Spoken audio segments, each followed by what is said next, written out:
हफ्ते में औरतें पीपल पतवारी सींच रही थी, उसको सींचता देख बहू ने कहा कि तुम क्या कर रही हो? औरतें बोली हम पीपल पतवारी होता है, 12 वर्ष का पिछड़ा हुआ पति घुस जाता है।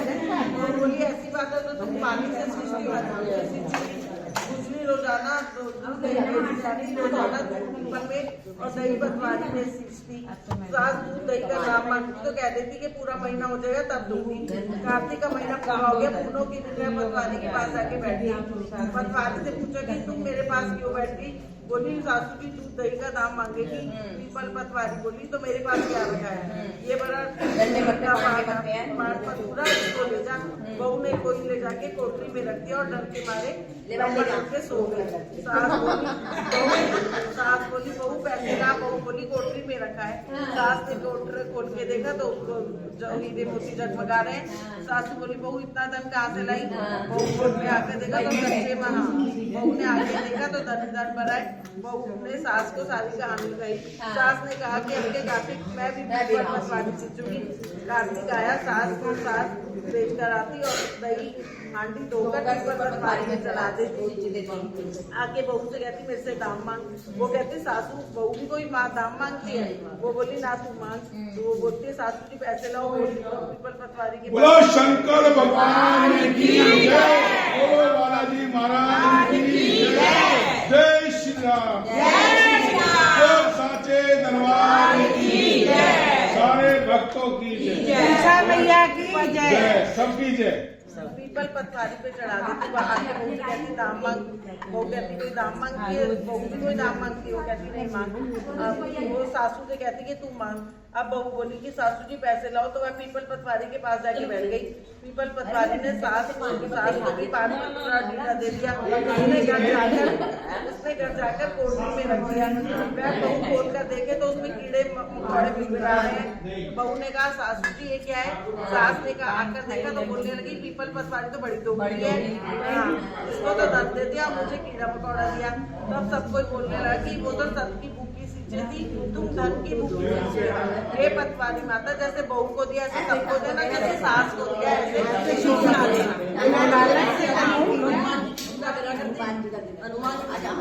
अनुमान करना की बेटी सासू इसलिए मैं सासू करा मैं क्या करूँगी। एकदम बोली बेटी मैं तो जाऊँगी 2-4 दिन के लिए। अनुमान की पूजा कर दिए, भूख लगा दिए, कहा थी लगा दी, लगा दी तो आ गई। अपना बनाया खाना बनाया, खीर बनाई, रोटी बनाया। आज हनुमान जी खाया, अब हनुमान जी का मारो की दे दे और दूंगा कि हनुमान जी आ गई। हनुमान जी खाऊंगे तुम तो खाऊंगा उधर बालक भूखे मर दे बालक आज हनुमान आएगा। हनुमान अब बालक मर मरा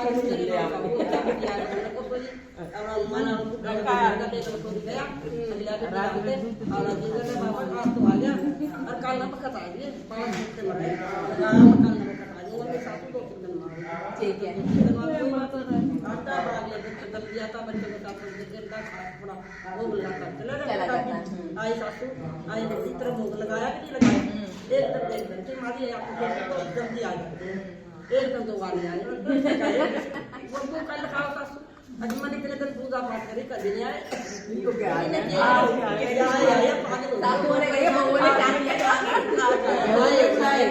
मैंने देखियो आए नहीं बड़े रोड़ा करा तो क्या पागल तो नहीं हुई दिमाग।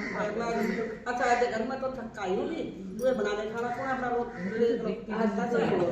अपना खटोले पर तू ला अपना लौट गई तो सोचू तो मान के देखने की मारी रोटी तो बस देख रहे खाना वाना बना कर लगी।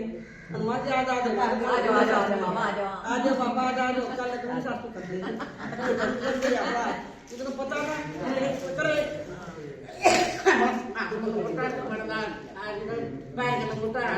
गम करता आया पापा तो पूजा तो 2-4 दिन में आ बैठ गया घर में तो सारी में तो बना के कदे दिए। मैं जब तेरे कारण जाना पड़ा जब बच्चों को मार देती या कुछ करती फिर तू मुझे पूछती तू मेरा नाम नहीं ले थी। अब सबके आया अब तू गाने भी नहीं आओगे या गाने इसलिए तो बोलेगा राम आवे और कब पूजा या तो क्या बहुत के राम आवे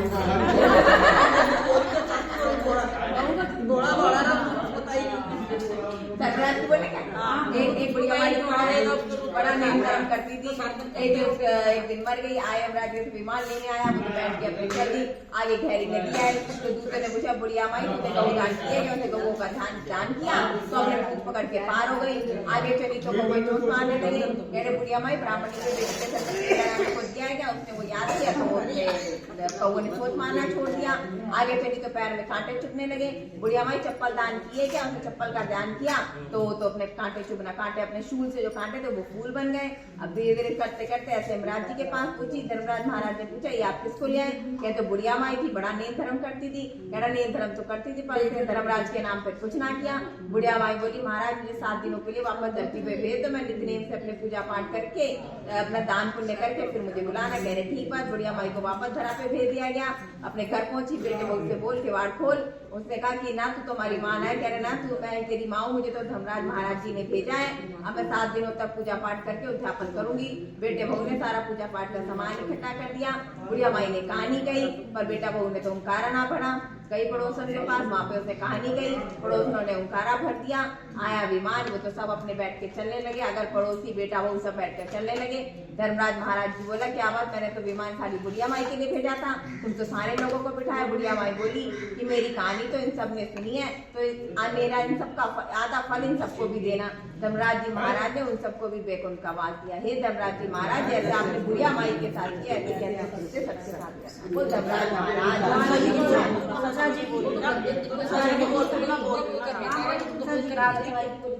तुलसा की बोल रही हूँ, ये बोली का है वो रोज बोलनी चाहिए। किसकी बोल रहा?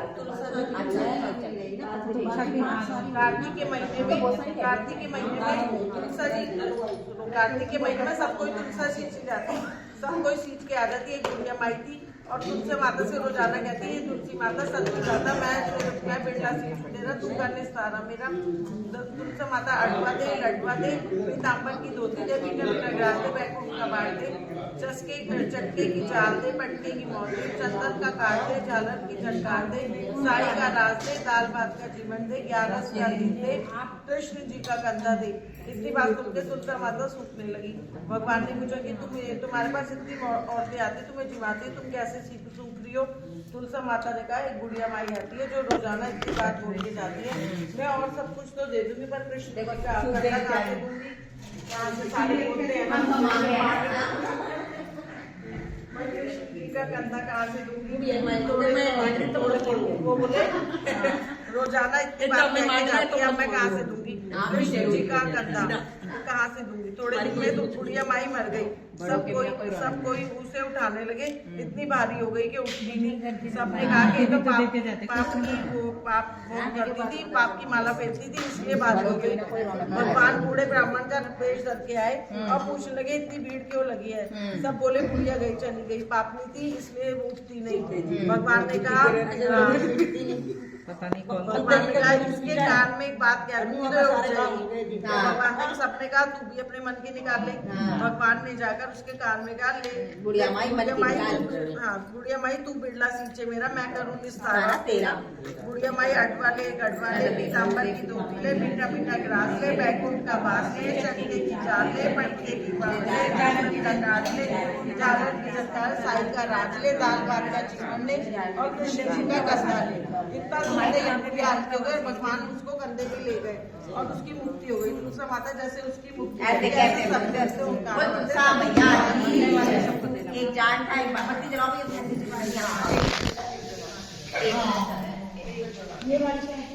एक जाट था एक भाट था। जाट चला अपनी बहन के, भाट चला अपने सासरे। बोला आ भाई भाट जाट बोला कार्तिक का महीना चल रहा है, नगर बसेरा कर ले। कह नाम है मैं राजा हूँ, नगर बसेरा कर ले। जाट अपनी चोरी की मार का पानी का लोटा चावल का लोटा हाथ में लेकर बैठ नगर बसेरा करने लगा। नगर बसेरा जो करे मलमल धोए पैर, माता देवी मोती तेरा प्रकाशी, हाथ फूल छटा रात मेरा जोड़ा किशन जी के साथ डालू पानी हो जाएगी, घर से निकल गया मेरा पड़ा। अपने सासरे वापस में सब कुछ जला सुखा पाया। गई पड़ोसन के पास जमाया है क्या खिलाओ, फिर क्या खिलाएगी? गिलास दे के फिर दे दिया। जमात ने उसे पी लिया, अपनी पास में चल पड़ा। जाट और भाट फिर दोनों गांव में नदी के किनारे मिले।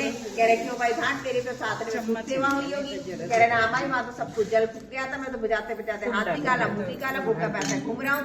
कह रहे मैंने कहा कार्तिक का महीना नगर बसेरा कर ले, आज आप कर ले। कह रहे ना भाई मैं तो अपने घर जा रहा हूँ, मेरी माँ मुझे खूब खिलाएगी पिलाएगी, तू ही नगर बसेरा कर ले। भाट पहुंचा अपने घर और जाट अपने पहुंचा कुएं की पाल में, पानी का लोटा चावल के दाना हाथ में लेकर बैठ नगर बसेरा करने लगा। नगर बसेरा जो करे मन बदोगे पैर काटा माने राशि माला देगी मौसी देगा द्वारकावासी 5 फूट छठा रात मेरा जोड़ा किशन की हाथ डालू पानी हो जाएगी दर्शन करना मेरा कर आगे तो जब बड़ा भाट पहुंचा अपने घर, वहाँ तो बापू अपने हाथ में लाठी लिए घर के बाहर बैठा। जब पहले भैंस को खिला वहां से गाय दुखी हो वो जब अपना फिर भूखा प्यासा निकल पड़ा। फिर दोनों गांव में नदी के किनारे मिले। जाट बोला क्यों भाई भाट अब तो तेरी माँ ने तुझे खिलाया पिलाया होगा। कह रहे ना भाई वहाँ तो बापू हाथ में लाठी लिए घर के बाहर बैठा। जब पहले भैंस सोच के ला तब रुकना रोटी पानी मिलेगा। मैं तो सुबह से जैसा निकला था वैसे घूमना घूम रहा हूँ। कह रहे मैंने कहा नहीं था कार्तिक का महीना नगर बसेरा कर ले। कह रहा चल अब करके देख लेते हैं। दोनों अपने गाँव में नदी के किनारे चावल के दाने पानी का लोटा हाथ में लेकर बैठ नगर बसेरा। नगर बसेरा जो करे मन बदोगे पैर काटा माने राशि माला देगी मौसी देगा द्वारकावासी 5 फूट छठा रात मेरा जोड़ा किशन जी के साथ डालू पानी हो जाएगी झट से निकल जाए मेरा ही। कर आगे होता अपने चल पड़ा। जैसे आगे पड़ा भाट को अपनी वो तो भैंस मिल गई। बोला भाई वाह तेरे तो नगर बसेरा में बहुत सत है। आगे तो पूरे नगर में गांव में ढिंडोरा पिटवा दिया गया। कार्तिक के महीने में पियर सांसे आते जाते समय हर कोई नगर बसेरा। एक लपसी था एक तपसी था। तपसी हमेशा भगवान का भजन पूजन करता था। लपसी अपने सवा सेर की लस्सी बना भगवान के आगे बैठ डाली बजा लोटा हिला के जीव लेता था। एक दिन दोनों में बहस हो गई।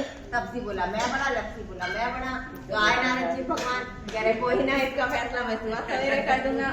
लपसी तो अपने रोज सवेरा की तरह पानी का लोटा अपने भगवान के आगे बैठ डाली बजा लोटा हिला के जीवना था। और तपसी अपने राम राम राम राम राम राम राम राम राम राम जप रहा था। इतने में नारद जी भगवान ने 1.25 करोड़ की मुद्रिका धरा पे फेंक दी। देखते ही तपसी ने उसे अपने पैर के नीचे दबा दिया। आए नारद जी भगवान कह रहे अपना अपना पैर उठाओ। दोनों ने अपना पैर उठाया। तपसी के पैर के नीचे 1.25 करोड़ की मुद्रिका निकली। भगवान बोले तो लपसी बड़ा। तो तपसी बोला प्रभु मेरी तपस्या का फल मुझे कौन देगा? यानी तेरी तपस्या का फल तुझे खाने वाले देंगे। तपसी का तो उसका फल तुझे मिलेगा। हाथ में जोड़े तो उसका फल तुझे मिलेगा।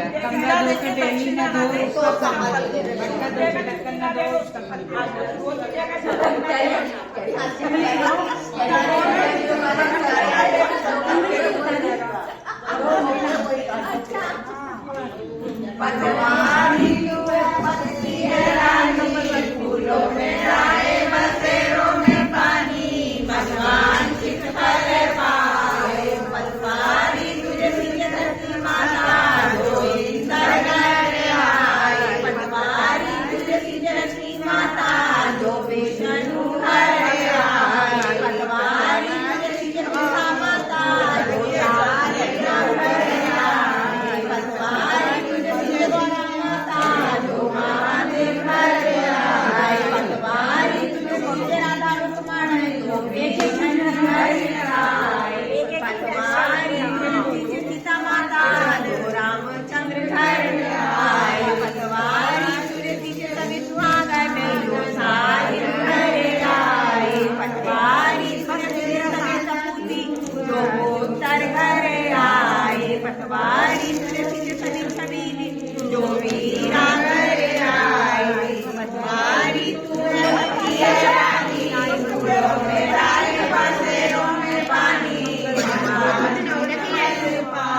मंगला गाँव दिल्ला गाँव तेरे आगे